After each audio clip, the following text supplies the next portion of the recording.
అందరికీ నమస్తే అండి. Good morning. ఈనాడు, ఆంధ్రజ్యోతి, సాక్షి, ఆంధ్రప్రభ 4 వార్తాపత్రికల్లో వచ్చిన వార్తలు, వాటిలో వాస్తవాలు, ఉద్దేశాలు ప్రతిరోజు మనం చెప్పుకుంటుందే. సో న్యూస్ పేపర్స్లో ముఖ్యమైన అంశాలు ఒక అరగంటలో మొత్తం చూసి వాటిని కాస్త ఎక్స్ప్లెయిన్ చేసి దేని ప్రాధాన్యత ఎంత అనేది చెప్పుకొని ఈ వీడియో ప్రతిరోజు అప్లోడ్ చేస్తున్నాం. సో కంటెంట్ నచ్చిన వాళ్ళు మాత్రం సబ్స్క్రైబ్ చేసుకోండి, మీకు నోటిఫికేషన్ వస్తుంది సబ్స్క్రైబ్ చేసుకుంటే. అలాగే నచ్చకపోతే ఎందుకు నచ్చలేదు ఏంటనేది కూడా కామెంట్ చేయండి. సరే, మన హైదరాబాద్లో ఉన్న సబ్స్క్రైబర్స్ ఎప్పటి నుంచో అడుగుతున్నారు కలవాలి అని. నేను హైదరాబాద్ వెళ్ళాను అని తెలిస్తే చాలామంది మెసేజ్ పెడతారు, అన్న ఎక్కడున్నారు కలుస్తామని. సో అందుకే ఒకసారి మనం మార్చి నెలలో ఈ లాస్ట్ ఎలక్షన్స్కి ముందు మార్చి నెలలో మార్చి 31వ తేదీన బెంగళూరులోని సబ్స్క్రైబర్స్ కోసం మీటప్ పెట్టాం. దాదాపుగా 520 మంది వరకు వచ్చారు. ఇప్పుడు హైదరాబాద్లో ప్లాన్ చేస్తున్నాం. హైదరాబాద్లో ఈ డిసెంబర్ 29వ తేదీన మన ఛానల్ సబ్స్క్రైబర్స్ మీటప్ ఉంది. దానిలో ఓన్లీ కంటెంట్ మీద ఫీడ్బ్యాక్, కంటెంట్ రివ్యూ, అలాగే రకరకాల చర్చలు, క్వశ్చన్ అండ్ ఆన్సర్స్, ఇంటరాక్షన్స్ ఉంటాయన్నమాట. సో రావాలి అనే ఇంట్రెస్ట్ ఉన్న వాళ్ళు మా ఛానల్ వాట్సాప్ నెంబర్కి మెసేజ్ చేయండి. 7207071231 ఈ నెంబర్కి వాట్సాప్లో మెసేజ్ చేయండి. ఆ తర్వాత హైదరాబాద్ తర్వాత వైజాగ్, తిరుపతి, విజయవాడ ఇవి కూడా ప్లాన్ చేస్తాం. అంటే సబ్స్క్రైబర్స్ని కలవాలని ఉంటుంది కదా, వాళ్ళకి నాకు కలవాలని ఉంటుంది, మీకు నాకు కలవాలని ఉంటుంది, నాకు కూడా వాళ్ళని కలవాలని ఉంటుంది. కాబట్టి జస్ట్ ఇంటరాక్షన్ కోసం మాత్రమే ఈ మీటింగ్. ఇందులో ప్రత్యేకమైన అజెండాలు ఏమీ ఉండవు అన్నమాట. సరే, అది పక్కన పెడితే ఇక న్యూస్ అనాలిసిస్కి వెళ్ళిపోదాం. మిస్టర్ మాయావి నిష్క్రమణ, రవిచంద్రన్ అశ్విన్ బహుశా ఈ తరం క్రికెట్ అభిమానులకు బాగా గుర్తుండిపోయే పేరు. అతని బౌలింగ్ యాక్షన్ డిఫరెంట్గా ఉంటుంది, అతని బాల్స్ డిఫరెంట్గా ఉంటాయి. ఎప్పుడు ఏ స్పిన్ వేస్తాడో, ఎప్పుడు దోసరా వేస్తాడో, ఎప్పుడు క్యారమ్ బాల్ వేస్తాడో కూడా అంచనా వేయడం కష్టం. సో అటువంటి రవిచంద్రన్ అశ్విన్ అంతర్జాతీయ క్రికెట్ నుంచి నిష్క్రమించాడు అనూహ్యంగా. ఆస్ట్రేలియా పర్యటనలో ఉన్న అతను 3 టెస్టుల తర్వాత ఈ నిర్ణయం తీసుకుంటాడని ఎవరో ఎక్స్పెక్ట్ చేయలే. బహుశా అతని కెరీరు ఇంకా ముగిసిందే అని తనకు తాను భావించి ఉండొచ్చు. ఈ జనరేషన్లో క్రికెట్ చూస్తున్న వాళ్ళకి బాగా గుర్తుండిపోయే పేరు అది. మా జనరేషన్లో అంటే మేము అనిల్ కుంబ్లే, హర్భజన్ సింగ్ ఈ ద్వయాన్ని ఎక్కువగా చూసేవాళ్ళం స్పిన్నర్స్లో. దేశంలో అనిల్ కుంబ్లే తర్వాత ఎక్కువ వికెట్లు తీసింది కూడా రవిచంద్రన్ అశ్విన్. అనిల్ కుంబ్లే 619 వికెట్లు తీస్తే టెస్టుల్లో రవిచంద్రన్ అశ్విన్ 537 వికెట్లు తీశాడు. టెస్టుల్లో అశ్విన్ చాలా టెస్టుల్లో గెలిపించాడు. సో అటువంటి రవిచంద్రన్ అశ్విన్ క్రికెట్ నుంచి రిటైర్మెంట్ ప్రకటించడానికి కొన్ని కారణాలు ఉన్నాయి. ఎందుకంటే అతను ఆస్ట్రేలియా టూర్కి ఎంపిక చేశారు, కానీ ఒక్క టెస్ట్లోనే ఆడాడు. ఆయన 2వ టెస్ట్లో ఆడాడు, 3వ టెస్ట్లో ఆడలేదు, ఫస్ట్ టెస్ట్లో ఆడలేదు. అంత సీనియర్ స్పిన్నర్ని తీసుకువెళ్ళి ఆడించకుండా రిజర్వ్ బెంచ్కి పరిమితం చేయడం అతను కొంచెం ఇబ్బందికరంగా ఫీల్ అయ్యి ఉంటాడు. దానికి ముందు ఇండియాలో జరిగిన న్యూజిలాండ్ సిరీస్లో కూడా అతను పెద్దగా రాణించింది లేదు. సో అందుకే ఇది రిటైర్మెంట్ టైం అని రిటైర్మెంట్ ఇచ్చినట్టున్నాడు అతను బౌలింగ్ యాక్షన్ చాలా డిఫరెంట్గా ఉంటుంది అన్నమాట. సో అది అన్ని పత్రికల్లో కూడా బ్యానర్లో వేశారు. తర్వాత మరో వార్త ఏంటంటే, అభ్యుదయ రచయితల సంఘం జాతీయ అధ్యక్షుడు పెనుగొండ లక్ష్మీనారాయణ గారికి కేంద్ర సాహితీ పురస్కారం వచ్చింది. ఆయన రాసిన దీపిక అనే పుస్తకానికి, ఆ రచనకు ఆయనకు కేంద్ర సాహితీ పురస్కారం వచ్చింది. ఆయన గురించి చాలామంది వినే ఉంటారు. అభ్యుదయ రచయితల సంఘం అని ఒకటి ఉంది. ఇప్పుడు మనకు విప్లవ రచయితల సంఘం విరసం ఎలా ఉందో, అభ్యుదయ రచయితల సంఘం అరసం కూడా అలాగే ఉంది. సో దానికి ఆయన జాతీయ అధ్యక్షుడు. ఆయనకు కేంద్ర సాహితీ పురస్కారం నిన్న ఆయనతో పాటు మరో 21 మందికి ఇచ్చారు. దానిలో భాగంగా లక్ష్మీనారాయణ గారికి వచ్చింది. అది మార్చి నెలలో ఆయనకి ఇవ్వబోతున్నారు. అదొక కీలకమైన అంశం. అది కూడా చాలామందికి వచ్చింది. ఇదిగోండి, పరిశోధకులకు కరదీపిక అరసం జాతీయ అధ్యక్షుడు పెనుగొండ లక్ష్మీనారాయణకు కేంద్ర సాహిత్య అకాడమీ పురస్కారం. ఇది ఒకటి కీలకమైన అంశంగా చెప్పుకోవచ్చు. అలాగే నిన్న జేపీసీ జాయింట్ పార్లమెంటరీ కమిటీ ఒకటి వేశారనమాట. 21 మంది ఎంపీలతో వేశారు.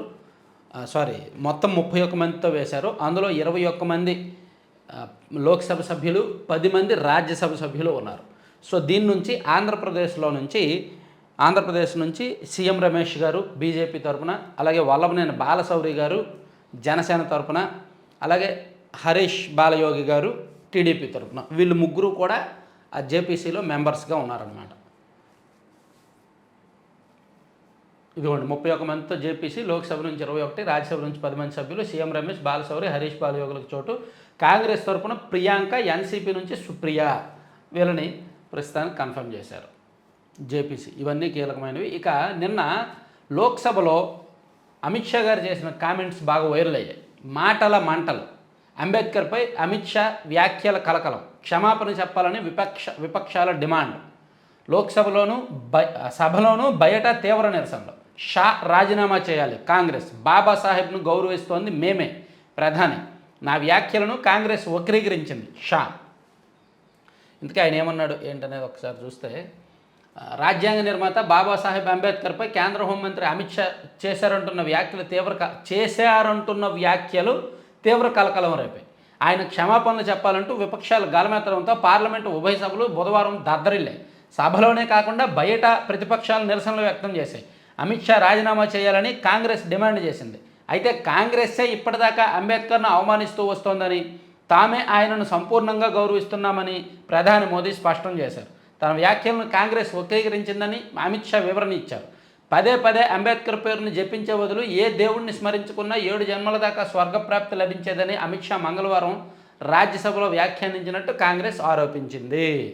ఇది పదే అంబేద్కర్ పేరును జపించే బదులు ఏ దేవుడిని స్మరించుకున్నా 7 జన్మల దాకా స్వర్గప్రాప్తి లభించేదని అమిత్ షా అన్నారు, మంగళవారం సభలో అన్నారు అనేది కాంగ్రెస్ ఆరోపణ. సో ఆయన అన్నట్టు రికార్డులు, వీడియోలు, దానికి సంబంధించిన వీడియో కూడా కాంగ్రెస్ పార్టీ రిలీజ్ చేసింది. అయితే తమకు అంబేద్కరే దేవుడని ఆ పార్టీ స్పష్టం చేస్తూ అమిత్ షా క్షమాపణలు చెప్పడంతో పాటు రాజీనామా చేయాలని, లేదంటే ప్రధాని ఆయనను తొలగించాలని డిమాండ్ చేసింది. సో కాంగ్రెస్ పార్టీతో సహా ఇతర విపక్ష పార్టీలు కూడా బుధవారం తోడవడంతో సభలోనూ సభ బయట పెద్ద ఎత్తున నిరసనలు జరిగాయన్నమాట. అంబేద్కర్పై నా వ్యాఖ్యలను కాంగ్రెస్ వక్రీకరించింది. గతంలోనూ ఆ పార్టీ ఇలాగే వ్యవహరించింది. కాంగ్రెస్ వక్రీకరణను ఖండిస్తున్నాను. రాజ్యాంగాన్ని కాపాడడానికి ఎన్డీఏ నేతలు కృషి చేస్తున్నారనే అక్కసుతో ఆ పార్టీ ఇలా వ్యవహరిస్తోంది. కాంగ్రెస్సే అంబేద్కర్ వ్యతిరేకి, రిజర్వేషన్ల వ్యతిరేకి. మా పార్టీ ఎన్నడూ అంబేద్కర్ను అవమానించలేదు అని అమిత్ షా వివరణ ఇచ్చినప్పటికీ ఆయన కామెంట్స్ అయితే మాత్రం పదే అంబేద్కర్ పేరును జపించే బదులు ఏ దేవుడిని స్మరించుకున్నా 7 జన్మల దాకా స్వర్గప్రాప్తి లభించేదని అమిత్ షా మంగళవారం రాజ్యసభలో అన్నారంట. సో దీనిలో అంటే రాజకీయం చేయాలంటే దేన్నైనా చేయొచ్చు. ఇది కొంచెం దీన్ని కాంగ్రెస్ పార్టీ చాలా సీరియస్గా తీసుకొని, విపక్షాలు చాలా సీరియస్గా తీసుకొని అంబేద్కర్ పేరుతో చూసారా, అంబేద్కర్ పటాలు, అంబేద్కర్ ఫోటోలు రాజకీయం చేయడానికి మన రాష్ట్రంలో, మన దేశంలో కులం కావాలి, మతం కావాలి, వ్యక్తులు, పెద్దవాళ్ళు, మహానుభావులు ఫోటోలు కూడా అప్పుడప్పుడు అవసరం కొద్దీ కావాలి. ఏ గొడవ లేనప్పుడు ఇలాంటి కొత్త గొడవలు సృష్టించడం అలవాటు అన్నమాట. అయితే దీన్ని తప్పుపట్టిన ఆయన అన్నారు అని మనం చెప్పలేం, లేదని చెప్పలేం. ఆయన వ్యాఖ్యల వీడియో అయితే నేనైతే చూడలేదు. ఆయన ఏమన్నారు అనేది పర్టికులర్గా నేనైతే ఆ వ్యాఖ్యల వీడియో చూడలేదు. కాబట్టి దాని మీద ఒకసారి సెపరేట్గా మాట్లాడదాం. తర్వాత నిన్న పవన్ కళ్యాణ్ గారు జల్ జీవన్ మిషన్ ఆ పథకం మీద రివ్యూ చేసి కేంద్ర ప్రభుత్వానికి 70,000 కోట్లు నిధులు కావాలి మాకు, మా రాష్ట్రానికి అని చెప్పి ప్రతిపాదనలు పంపించారంట. ఆంధ్రప్రదేశ్ రాష్ట్రంలో జల్ జీవన్ మిషన్ అంటే ప్రతి ఇంటికి కూడా నీరు అందించే, ఆ దగ్గరలో ఉన్న జలాశయాల నుంచి, కాలువల నుంచో, చెరువుల నుంచో, ప్రాజెక్టుల నుంచో ఇంటింటికి నీటిని అందించే ప్రక్రియ.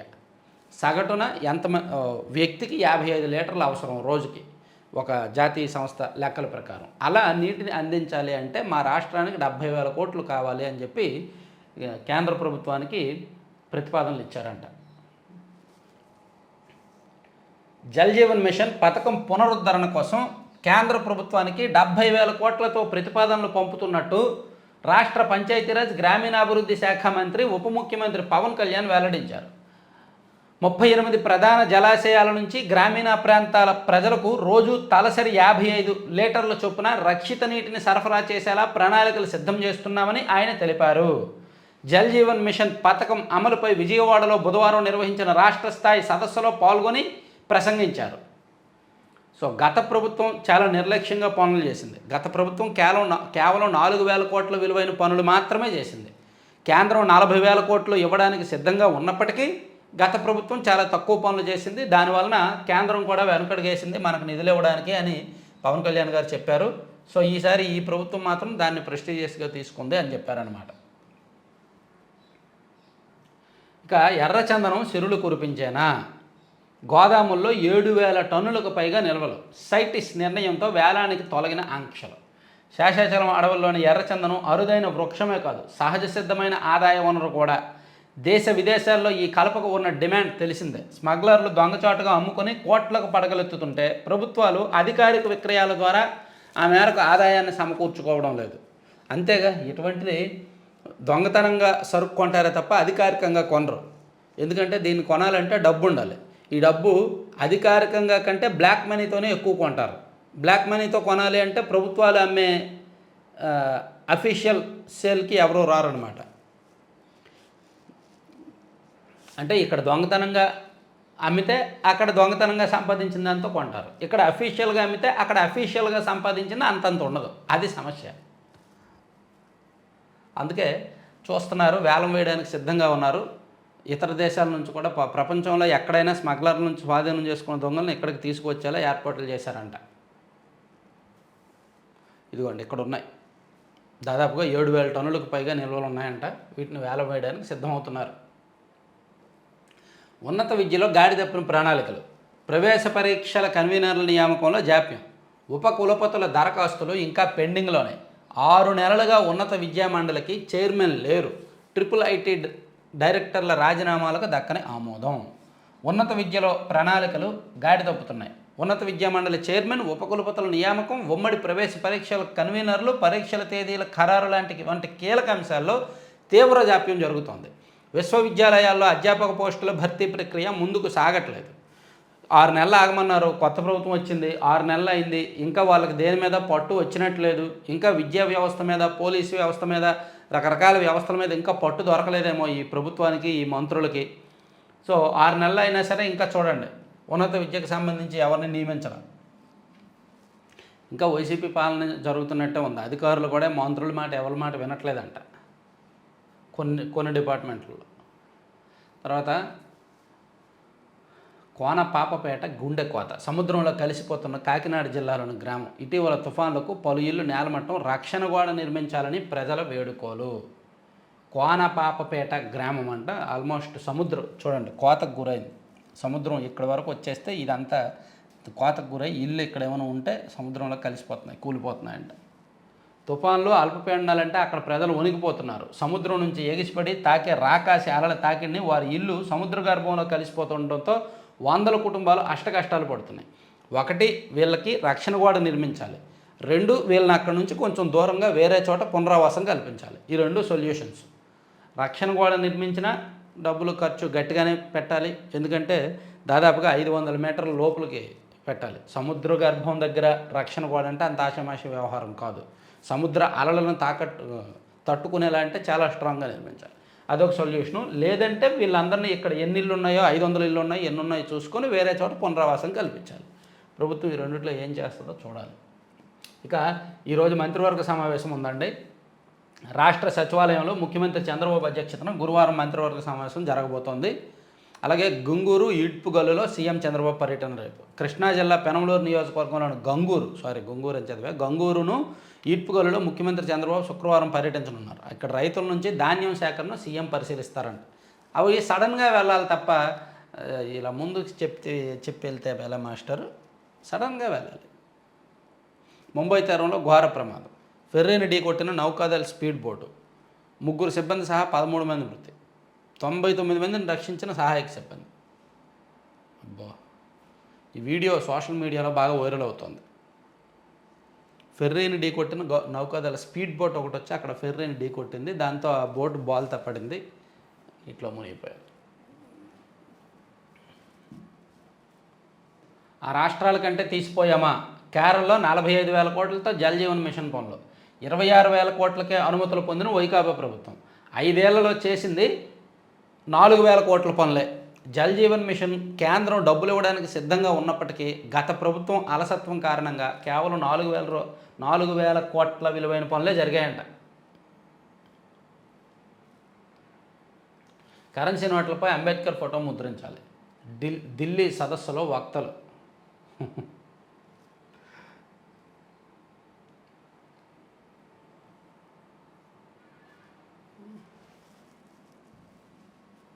దూసుకొస్తున్న తీవ్ర అల్పపీడనం అంటండి. బంగాళాఖాతంలో ఏర్పడిన అల్పపీడనం కోస్తా తీరం వైపు దూసుకొస్తోంది. ఇది బుధవారం తీవ్ర అల్పపీడనంగా రూపాంతరం చెందింది. రాబోయే 24 గంటలు వాయువ్య దిశగా పయనిస్తూ ఉత్తర తమిళనాడు, దక్షిణ కోస్తా తీరాల వైపు వెళ్ళనుంది. కొంచెం తీవ్రంగానే ఉంటుందంట. రాష్ట్రంలో తిరుపతి, బాపట్ల, ఏలూరు, అనకాపల్లి, విశాఖపట్నం, విజయనగరం, శ్రీకాకుళం అంటే రాష్ట్రం మొత్తం ఆ చివర తిరుపతి ఉంది, ఈ చివర శ్రీకాకుళం ఉంది. మొత్తం అందరు రాష్ట్రం మొత్తం అప్రమత్తంగా ఉంటే బెటర్ అనమాట. పరిటాల రవి హత్య కేసులో 5 దోషులకు బెయిల్. 18 సంవత్సరాల తర్వాత జైల్లో ఉన్న దోషులకు ఇంకా ఆల్మోస్ట్ జీవిత ఖైదు పడిందిలే, వాళ్ళ జీవితంలో చాలా వరకు ఇక్కడే గడిచింది, జైల్లో గడిచిందని నిన్న కోర్టు వాళ్ళకు బెయిల్ ఇచ్చింది.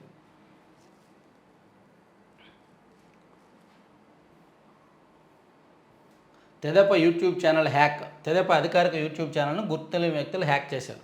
ఫోన్ నెంబర్లు, మెయిల్ ఐడి ఉంటాయి. యాక్చువల్లీ హ్యాక్ చేయడానికి అంత ఈజీ కాదు, కానీ హ్యాకర్స్ తలుచుకుంటే ఏదైనా అయిపోద్ది. వాళ్ళు ఏ ఛానల్ మీద దృష్టి పెడితే ఆ ఛానల్ని మింగేస్తారు.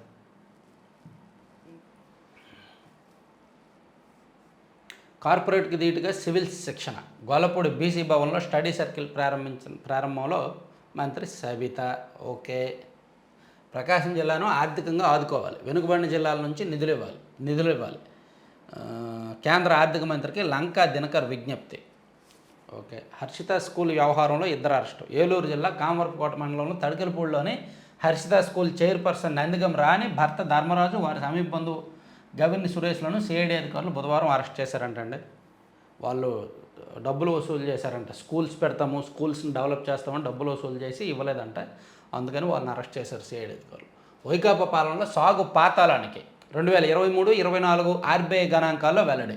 వైఎస్ఆర్ కాంగ్రెస్ పార్టీ హయాంలో వ్యవసాయ ఉత్పత్తులు బాగా తగ్గాయంట. ఇదిగోండి, బియ్యం 2018-19లో 82,34,700 టన్నులు ఉత్పత్తి అయితే 2023-24 వచ్చేసరికి 73,42,000 టన్నులు ఉత్పత్తి అయింది. అంటే తగ్గింది, బాగా తగ్గింది. దాదాపుగా 9 లక్షలకు పైగా తగ్గింది. పప్పు ధాన్యాలు కొంచెం పెరిగాయి. మొత్తం ఆహార ధాన్యాలు ఓవరాల్గా తగ్గాయి. నూనె గింజలు తగ్గాయి. పత్తి బేళ్ళు తగ్గాయి, సగానికి సగం తగ్గాయి పత్తి బేళ్ళు. చెరకు బాగా తగ్గింది, 70% పైగా తగ్గాయి. పండ్లు కాస్త పెరిగాయి, కూరగాయలు తగ్గాయి. అంటే వైసీపీ 5 ఏళ్ల హయాంలో పంటల ఉత్పత్తులు తగ్గాయి అనమాట. బియ్యం తగ్గాయి, పండ్లు తగ్గాయి, కూరగాయలు తగ్గాయి, పత్తి బాగా తగ్గింది. సో దానికేమో వీళ్ళేమో మేము అది సాధించాం, ఇది సాధించామని చెప్పుకుంటారు. ఇవన్నీ ఆర్బీఐ గణాంకాలు, ఆర్బీఐ అధికారిక గణాంకాలు ఇవి.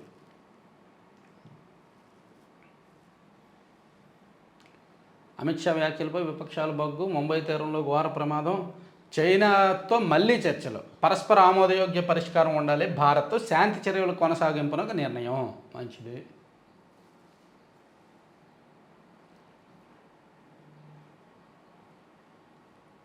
సరే, ఇది కాసేపు పక్కన పెడదాం. ఈనాడు సాక్షికి వెళ్తే, సాక్షి మనందరికీ ఎంతో ఇష్టమైన పత్రిక. మన గుండె మొత్తం సాక్షి సాక్షి అని కొట్టుకుంటుంది, లేకపోతే ఎట్లా. ఆటకు అశ్విన్ గుడ్ బై చెప్పుకున్నాం. ఆస్కార్ లేడీస్, ఆస్కార్ బరిలో ఆశాదీపాలుగా నిలుస్తున్న మహిళ. మంచిది. తర్వాత వీళ్ళు నిన్న కరెంటు ఛార్జీలు, నేడు ఆస్తుల రిజిస్ట్రేషన్లు. బాదుడు. భూముల విలువతో పాటు నిర్మాణాలు, స్ట్రక్చర్ విలువలు పెరుగుదల. గుడిసెలు, పూరిపాకలు, పెంకుటిల్లు, రూఫ్ లేని ఇల్లు వేటిని వదలని పోయినాం. అన్ని రకాల నిర్మాణాల విలువల్ని పెంచేసింది చంద్రబాబు ప్రభుత్వం అని ఇచ్చారండి. రిజిస్ట్రేషన్ వ్యయం పెరిగింది. భూముల యొక్క మార్కెట్ విలువను, రిజిస్ట్రేషన్ విలువను పెంచారు. దానివలన మనం రిజిస్ట్రేషన్ ఛార్జీలు కూడా పెరుగుతాయి. సాధారణంగా ఒక చోట 1 సెంట్ 9,000 ఉన్నదాన్ని 12,000 చేశారు, 12,000 ఉన్నదాన్ని 15,000 చేశారు. దానివల్ల దానిలో 7% మనం రిజిస్ట్రేషన్ ఛార్జీలు చెల్లించాలి కదా, అవి కూడా పెరుగుతాయి. ప్రభుత్వానికి ఆదాయం పెరుగుద్ది. సంపద సృష్టిలో భాగమే ఇది అనుకోవచ్చు. నివాస వాణిజ్య భవనాలు అంటే ఇది సంవత్సరానికి ఒకసారి పెంచుతారండి, ప్రతి సంవత్సరం. ఈవెన్ వైసీపీ అధికారంలో ఉన్నప్పుడు కూడా 2022 ఆగస్టులో పెంచారు, 2021 జూలైలో పెంచారు. ఇవి ప్రతి సంవత్సరం ఎప్పటికప్పుడు రివ్యూ చేసి కాస్త పెంచుతూ ఉంటారు. ఇప్పుడు జనవరి 1వ తేదీ నుంచి కూడా పెంచబోతున్నారంట. అది దాన్ని సాక్షిలో హైలైట్ చేశారు. నిన్న కరెంట్ ఛార్జీలు, నేడు ఆస్తుల రిజిస్ట్రేషన్లు, ఇదేనా సంపద సృష్టి అని. తర్వాత న్యాయాధికారిపై నిఘా అని మరో ఇంట్రెస్టింగ్ వార్త ఒకటి సాక్షిలో రాశారు.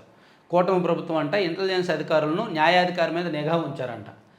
కదలికలపై ఎప్పటికప్పుడు ఆరా, న్యాయమూర్తులను బెదిరించే రీతిలో చంద్రబాబు సర్కార్ బరితెగింపు, తనపై నిఘా పెట్టారని వ్యాఖ్యానించిన జడ్జి అసైన్ భూముల కేసులో ఛార్జిషీట్లు ఎందుకు దాఖలు చేయడం లేదని ప్రశ్న. చంద్రబాబుపై కేసులను నీరుగార్చేలా పోలీసు ఉన్నతాధికారులతో లోధ్రా వరుస భేటీలు. పోలీసు వ్యవస్థను తన కంట్రోల్లోకి తీసుకొని దర్యాప్తు అధికారులకు దిశానిర్దేశం అని సంబంధం లేని వార్త ఒకటి రాశారు. న్యాయాధికారికి నిఘా పెట్టారన్న వరకు ఓకే. పోలీసు అధికారులను లోధ్రా వరుస భేటీలు అంటే దానికి దీనికి సంబంధం లేదు. మరోవైపు న్యాయాధికారి మీద నిఘా పెట్టాల్సిన అవసరం ఈ ప్రభుత్వానికి ఏముంది? ఇప్పుడు గత ప్రభుత్వానికంటే మనం ప్రమాణ స్వీకారం చేసిన రెండో రోజు నుంచే కోర్టు నుంచి వరుసగా వ్యతిరేక తీర్పులు వచ్చాయి. వ్యతిరేక తీర్పులతో ఉక్కిరిబిక్కిరి అయిపోయింది గత ప్రభుత్వం.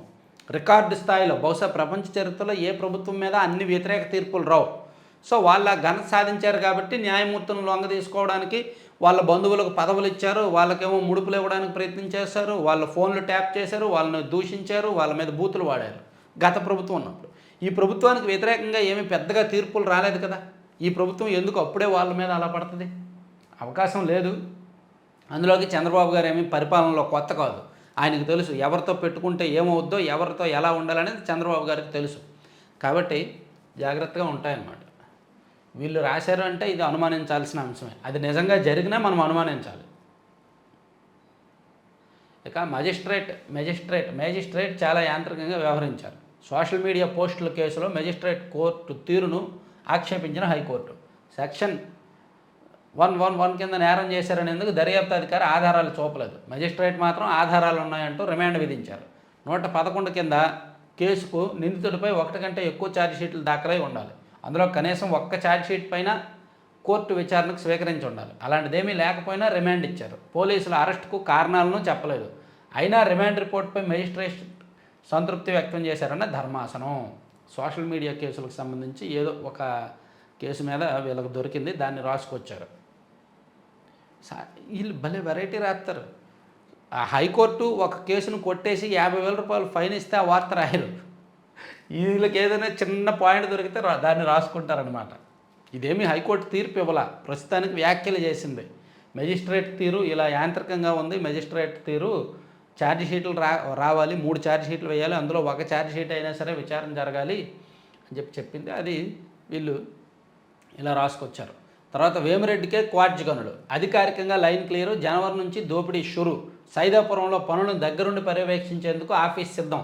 తన మాట వినే అధికారికి పోస్టింగ్. ఇప్పటికే నిత్యం అనధికారికంగా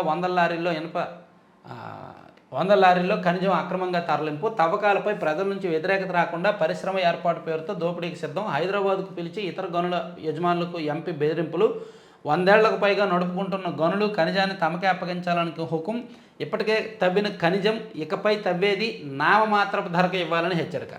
గత 6 నెలలుగా తవ్వకాలు చేపట్టకుండా లీగల్ మైన్ల యజమానులకు వేధింపులు. అనుమతులన్నీ ఉండి ఏళ్ల తరబడి డెడ్ రెంట్ కడుతున్న యజమానులు లబోదిబో అని నెల్లూరు జిల్లా సైదాపురం మండలం అలాగే పొదలకూర ఆ ప్రాంతాల్లో క్వాడ్జ్ ఎక్కువగా లభిస్తుంది. అది యాక్చువల్లీ రూప్ కుమార్ గారికి ఇచ్చారు అని అప్పట్లో వార్తలు వచ్చాయి. అదేమో ఇప్పుడు వేమిరెడ్డి గారు చేసుకుంటున్నారంట. పాపం ఆయన ఎన్నికల్లో చాలా ఖర్చు పెట్టాడండి. ఆయన ఎంపీగా పోటీ చేసి గెలిచాడు, ప్లస్ ప్రశాంత్ రెడ్డి గారు ఎమ్మెల్యేగా గెలిచారు. అలాగే కొంతమందికి ఆయన ఫైనాన్షియల్గా కూడా నిలబడ్డాడు. కాబట్టి బోల్డ్ ఖర్చు పెట్టుకున్నాడు. రాబెట్టుకోవాలిగా. పొలిటీషియన్స్ ఊరికి ఖర్చులు పెడతారా? పాలిటిక్స్ కూడా బిజినెస్సే. 20 పెడితే 30 లాగాలి, 50 పెడితే 70 లాగాలి, 70 పెడితే 100 లాగాలి. సో అది కొంతమంది అంతకుమించి భారీగా కూడా లాగుతారు. మరి పాలిటిక్స్ అంటే బిజినెస్ కదా, ఊరికే పెట్టరుగా. వైసీపీ వాళ్ళు అదే చేశారు, వీళ్ళు అదే చేస్తున్నారు. ఉద్యోగం కావాలా? లోకేష్ని కలవండి. సెలవులో పంపిన గనుల శాఖాధికారులతో మధ్యవర్తుల రాయిబేరాలు. ఆయన వద్దకు వెళితేనే పని అవుతుందంటూ బెదిరింపులు. ఆరోపణలు ఉన్నాయంటూ 26 మందిని బలవంతంగా సెలవుపై పంపిన గనుల శాఖ. సో గనుల శాఖ అధికారులు బాగా సంపాదించున్నారు గత ప్రభుత్వ హయాంలో. సో దాని నుంచి వీళ్ళు ఎంతో కొంత పిండుకొని వాళ్ళకి పోస్టింగ్లు ఇచ్చేలాగా చూస్తున్నారు. దానిలో భాగంగా లోకేష్ గారి పాత్ర ఉంటుందో లేదో తెలియదు కానీ ఆయన దగ్గర ఉండే సన్నిహితుల పాత్ర మాత్రం ఉంటుంది. చాలా కీలకమైన శాఖల్లో వాళ్ళు వేలు పెడుతున్నారు, కాలు పెడుతున్నారు, తలదూరుస్తున్నారు, మార్పులు చేర్పులు చేస్తున్నారు, ప్రైవేట్ పంచాయతీలు చేస్తున్నారు. చాలా వ్యవహారాలు అయితే నడుస్తున్నాయి. బదులు ఇవ్వలేక దుష్ప్రచారం. నా వ్యాఖ్యలను వక్రీకరించారు కాంగ్రెస్పై అమిత్ షా ధ్వజం. అదే ఇందాక చెప్పుకున్నాము. అదే తర్వాత పెనుగొండకు కేంద్ర సాహిత్య అకాడమీ అవార్డు, అదొకటి చెప్పుకున్నాం. నెల్లూరులో జికా వైరస్ కలకలం. నెల్లూరు జిల్లాకు చెందిన ఓ బాలుడు సుమారు 20 రోజులుగా జ్వరం, తలనొప్పితో బాధపడుతున్నాడు. స్థానికంగా వైద్యం చేయించినా తగ్గకపోవడంతో వైద్యులు ముంబైలోని ప్రైవేట్ ల్యాబ్కు రక్తం నమూనాలు పంపించారు. అక్కడ పరీక్షల్లో జికా అని తేలిందంటండి. తర్వాత ఐఎన్ఎస్ నిర్దేశక్ జాతికి అంకితం. భారత నావికాదళంలోకి ఐఎన్ఎస్ నిర్దేశక్ ప్రవేశించింది. దీన్ని జాతికి అంకితం చేశారు. స్థిరంగా అల్పపీడనం. అక్కడేమో తీవ్రంగా అని రాశారు, ఇందులో స్థిరంగా అని రాశారు. స్థిరంగా తీవ్ర అల్పపీడనం అంట. తర్వాత రక్తపోటు గుర్తించకపోతే స్ట్రోక్ ముప్పు. 5 ఏళ్లుగా బాధపడిన వారికి 31% ప్రమాదం. 6-20 ఏళ్ల మధ్య ఉన్నవారికి 50%, 20 ఏళ్లకు పైగా బాధపడే వారికి 67% ఎక్కువ ముప్పు. అమెరికన్ హార్ట్ అసోసియేషన్ అధ్యయనంలో వెల్లడే. రక్తపోటు ముందుగానే గుర్తించాలి, లేకపోతే స్ట్రోక్ ముప్పు అంట. తర్వాత హెల్మెట్ తప్పనిసరి. వాహనదారులు చట్టోల్లంఘనలకు పాల్పడితే వారిని అక్కడికక్కడే ఆపి వెంటనే జరిమానాలు విధించాలని పోలీసులకు హైకోర్టు తేల్చి చెప్పింది. వాహనం నడిపేవారు మాత్రమే కాకుండా వెనుక ఉన్నవారు కూడా హెల్మెట్ ధరించాలంటండి. హెల్మెట్లు పెట్టుకోండి, మనకే మంచిది కదా.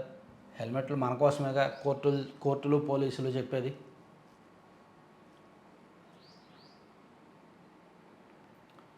ఓకే. తర్వాత ఏంటి సాక్షి, నాకు తెలియకుండా నేనే 2వ పేజీ ఓపెన్ చేస్తానా? అయ్యో. సిబ్బందిపై పంటల బీమా భారం. బీమా చేయించుకునేందుకు ముందుకు రాని రైతులు. ఉద్యోగం కావాలో లొకేషన్ కలవండి, రెండోసారి ముడుపులు ఇచ్చుకోలేమో అని చెప్పి వాళ్ళు అవ్వదివ్వో అంటున్నారంట. మామిడికి ప్రీమియం చెల్లింపు గడువు డిసెంబరు. ఓ పనైంది, నిర్ణయం మిగిలి ఉంది. విద్యుత్ సంస్థల డైరెక్టర్ల పోస్టులకు 150 మందికి ఇంటర్వ్యూలు. గట్టిగానే బేరాలు ఉంటాయి. తర్వాత ఆంధ్రజ్యోతి చూద్దాం. ఆంధ్రజ్యోతిలో ఇది చెప్పుకున్నాం, అది చెప్పుకున్నాం. పెర్రెండికి ఉన్నది ఓకే. అధిక పెన్షన్ పథకం వివరాల సమర్పణ గడువు పెంపు ఓకే. ఐటీ ఉద్యోగులకు సూపర్ ఇన్సెంటివ్. దేశంలో ఒక్క ఏపీ ప్రభుత్వమే ప్రకటించింది. సీనియర్ ఉద్యోగులకు ఏడాదికి 1,00,000 ప్రోత్సాహకం. వరుసగా 3 ఏళ్ల పాటు ఉద్యోగి ఖాతాలో జమ. 2030 నాటికి 1,00,000 కోట్ల ఐటీ ఎగుమతుల లక్ష్యం. టాప్ 5 ఐటీ సిటీల్లో విశాఖను నిలబడతాం అని ఇంటర్వ్యూ ఒకటి ఇచ్చారు. తర్వాత రంగంలోకి ఈడీ అండి, ఇది కీలకమైన అంశం. వైవి తనయుడికి నోటీసులు. కాకినాడ పోర్టు యాజమాన్య మార్పులో భాగంగా కాకినాడ పోర్టును బలవంతంగా బెదిరించి కొన్నారు అనే కేసులో ఇప్పటి వరకు సిఐడి కేసు నమోదు చేసి దర్యాప్తు చేస్తుంది కదా. ఇప్పుడు ఈడీ కూడా రంగంలోకి దిగింది. మనీ లాండరింగ్పై ప్రాథమికంగా నిర్ధారణ. జగన్ హయాంలో చేతులు మారిన వాటాలు. బెదిరించి భయపెట్టి కొట్టేశారని ఫిర్యాదు. విక్రాంత్ రెడ్డి, సాయిరెడ్డి తదితరులపై ఇప్పటికే సిఐడి కేసు నమోదు. పోర్టుల్లో సోదాల్లో కీలక ఫైళ్లు స్వాధీనం. కేవీ రావు ఫిర్యాదు మేరకు సిఐడి వైవి సుబ్బారెడ్డి కుమారుడిని A1గా పేర్కొంటూ కేసు నమోదు చేసింది. YCP MP Vijayasai Reddy, Sharathchandrareddy, Sridhar and సంతానం ఆడిట్ కంపెనీ అరబిందో సంస్థను నిందితులుగా చేర్చింది. ప్రస్తుతానికి విక్రాంత్ రెడ్డికి మాత్రమే ఈడీ నోటీసులు జారీ చేసినట్టు తెలిసింది. పాపం విక్రాంత్ రెడ్డి సొంతంగా వాళ్ళు సంపాదించుకున్నది ఏమీ లేదు, సొంతంగా వాళ్ళు వెనకేసుకున్నది కాదు. పార్టీ కోసమో జగన్మోహన్ రెడ్డి గారి కోసమో వీళ్ళు చేశారు అంతే. ఇప్పుడు ఈయన బుక్ అయ్యాడు. ఛత్తీస్ టు ఆంధ్ర, ఇదేం రేషన్ లింక్ బాబోయ్. ఛత్తీస్గఢ్ కంపెనీ సత్యం బాలాజీ లీలలెన్నో. పోర్టు నుంచి అత్యధిక బియ్యం ఎగుమతి దానిదే. ఛత్తీస్ నుంచి ధాన్యం తెచ్చి ఆడించి మిక్స్ చేస్తున్నారా, లేదంటే కాకినాడ కేంద్రంగానే సేకరించి తరలిస్తున్నారా? జూన్లో కంపెనీ గోదాములో పెద్ద ఎత్తున తనిఖీలు. 6,332 టన్నుల రేషన్ బియ్యం స్వాధీనం కేసు. మళ్ళీ నౌకలోకి ఎక్కిస్తున్న 1,320 టన్నులు పట్టివేత. 5 ఏళ్లలో ఈ కంపెనీ 4,788 కోట్ల ఎగుమతులంట. వామ్మో, మామూలుగా లేదుగా. తర్వాత గనుల వెంకటరెడ్డిపై మరో కేసు. ఇది భూములు రీసర్వే చేసి అందులో రాళ్ళు పెట్టారు కదా, ఆ రాళ్ళు సప్లై చేయడానికి ₹1 కోటి కూడా టర్నోవర్ లేని ధన్వంతరి అనే కంపెనీకి 160 కోట్లు టెండర్ ఇచ్చాడంట. నిబంధనలకు విరుద్ధంగా తన బినామీ సంస్థకు అంత భారీ కాంట్రాక్టు ఇచ్చారు అని చెప్పి ఈయన మీద మరో కేసు నమోదైంది. మళ్ళీ జైలుకి వెళ్ళండి, మీకోసం మళ్ళీ ఏసీ కొంటారు, మళ్ళీ ఫ్రిడ్జ్ కొంటారు, మీకు ఏం కావాలో అది కొంటారు, మళ్ళీ ఏ అర్ధరాత్రో బెయిల్ ఇచ్చేస్తారో బయటకు వచ్చేయండి. హెల్మెట్ లేకపోతే ఉపేక్షించొద్దు, నిబంధనలు ఉల్లంఘిస్తే కఠినంగా వ్యవహరించాలి. అబ్బో చెప్పుకున్నాం కదా, హెల్మెట్ పెట్టుకోండి.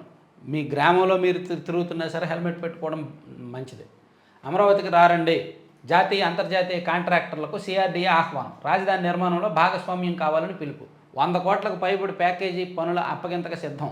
రాష్ట్రంలో కాంట్రాక్ట్ సంస్థల రిజిస్ట్రేషన్కు సహకారం. ఎలా జరుగుతున్నాయంటే అమరావతి పనులు పెద్ద పెద్ద సంస్థలు అఫీషియల్గా కాంట్రాక్ట్ ఇస్తున్నారు. వాళ్ళ నుంచి లీజు సబ్ కాంట్రాక్ట్ సబ్ లీజుకి ఈ లోకల్లో ఉన్న నాయకులు కాస్త పేరు మోసిన నాయకులు తీసుకుంటున్నారనమాట. సబ్ కాంట్రాక్ట్లు ఎక్కువగా తీసుకుంటున్నారు. అలాగే జరుగుతున్నాయి. అంటే అఫీషియల్గా కాంట్రాక్ట్ వాళ్ళకు ఒక 100 కోట్లు వచ్చిందనుకో, వాళ్ళ 5% వాళ్ళ దగ్గర పెట్టుకొని, అంటే 5 కోట్లు వాళ్ళు తీసుకొని 95 కోట్లకి లోకల్ వాళ్ళకి ఎవరికి వాళ్ళకి ఇచ్చేస్తారు. ఆ 95 కోట్ల పనులు ఒక 10 మంది షేర్ చేసుకుంటారు, తలా 9 కోట్ల పనులు లెక్క. అందులో ఒక 10% మిగిలినట్టే కదా. అది అట్లా ప్లాన్ చేసుకున్నారు. నాకు తెలిసిన ఇన్ఫర్మేషన్ అయితే అది. నేను నిన్న అటువైపు విజయవాడ, అమరావతి అటువైపు వెళ్ళాను. అక్కడ నాకు తెలిసిన ఇన్ఫర్మేషన్ అది. తర్వాత జలజీవన్లో జనం భాగస్వామ్యం, వారి ఫిర్యాదులు సూచనలకు పెద్దపేట, గత పాలకుల తీరుతో పథకం అస్తవ్యస్తం, ఇందాక చెప్పుకున్నాం ఇది. తర్వాత ఆక్రమించి అమ్మేసి వైసీపీ నేత చెరువు దోపిడీ మార్కాపురంలో జరిగిందండి. ఇది గత ప్రభుత్వంలో మార్కాపురం నియోజకవర్గంలో జరిగితే అప్పట్లో ప్రతిపక్షంలో ఉన్న ప్రజెంట్ ఎమ్మెల్యే గారు కూడా తెలిసిన పెద్ద పట్టించుకోలే. ఇద్దరు కూడా ఒక్కటైపోయారు అనే ఆరోపణలు వచ్చాయి. మరి ఇప్పుడు ఈ విషయాన్ని బయటకు తీశారంటే ఏముంటుందో చూడాలి. వైసీపీ నేత చెరువు దోపిడీ, జగన్ హయాంలో 5 కోట్లకు విలువైన భూమిని కాజేసిన వైను, ప్రకాశం జిల్లా మార్కాపురంలో దర్జాగా ప్లాట్లు వేసి విక్రయం, అప్పట్లో యంత్రాంగం పట్టించుకోలేదంటే అప్పట్లో ప్రతిపక్షంలో ఉన్న వాళ్ళు కూడా తెలిసినా పెద్దగా గొడవ చేయాల, ఫిర్యాదులు చేయాల. సో ఇప్పుడు రంగంలోకి దిగారంట అధికారులు. అంబేద్కర్పై అమీతుమి, అంబేద్కర్కు అవమానం, విపక్షం నా వ్యాఖ్యలను వక్రీకరించారు షా. ఇప్పుడున్న ఈ గొడవ చాలదు, జమిలి గొడవ చాలదు అంటే ఇది ఒక కొత్త గొడవ పెట్టుకున్నారు. హై స్కూల్ ప్లస్లకు స్వస్తి, వాటి స్థానంలో జూనియర్ కాలేజీలు, ఉన్నత పాఠశాలల ప్రాంగణాల్లోనే ఏర్పాటు, కొత్తగా కాంట్రాక్ట్ జూనియర్ లెక్చరర్ల నియామకం, వచ్చే విద్యా సంవత్సరం నుంచి కో ఎడ్యుకేషన్ విధానం అమలు. ఇది తర్వాత ఆంధ్రప్రభకు వెళ్తే, అమిత్ షాపై అంబేద్కర్ బాణం, సభా హక్కుల ఉల్లంఘన నోటీస్ ఇచ్చిన టీఎంసీ, ఏకమైన ఇండియా కూటమి, హోంమంత్రిపై సభ లోపల బయట మూకుమ్మడి దాడి. చూసారా, ఆ ఇష్యూని, అంబేద్కర్ సంబంధించిన పార్లమెంట్లో జరిగిన ఇష్యూని ఆంధ్రప్రభలో ఇలా ప్రజెంట్ చేశారు. అమిత్ షాపై అంబేద్కర్ బాణం అని గట్టిగా వేశారు. నదుల అనుసంధానంపై సానుకూల అడుగులు, ఇది ఒకటి కొత్త వార్త. 3 పత్రికల్లో కవర్ చేయని అంశం ఇది. రాష్ట్ర ప్రాజెక్టుపై చిగురిస్తున్న ఆశలు, రాజస్థాన్లో 40,000 కోట్ల ప్రాజెక్టు కేంద్రం ఆమోదం, ఏపీలో వంశధార, గోదావరి, కృష్ణా, పెన్నా నదుల అనుసంధాన ప్రాజెక్టుకు 70,000 కోట్లతో ప్రతిపాదన. ఇటీవల ఢిల్లీలో ప్రధాని మోడీతో సీఎం చంద్రబాబు ప్రత్యేక చర్చ, సాకారమయ్యే దిశగా సంకేతాలు. రాష్ట్రంలో ఈ చివర శ్రీకాకుళం జిల్లాలో ఉన్న వంశధార నుంచి అక్కడ రాయలసీమ ప్రాంతంలో ఉన్న పెన్నా వరకు ఈ 4 నదుల్ని కూడా అనుసంధానం చేయాలనే టార్గెట్ అండి.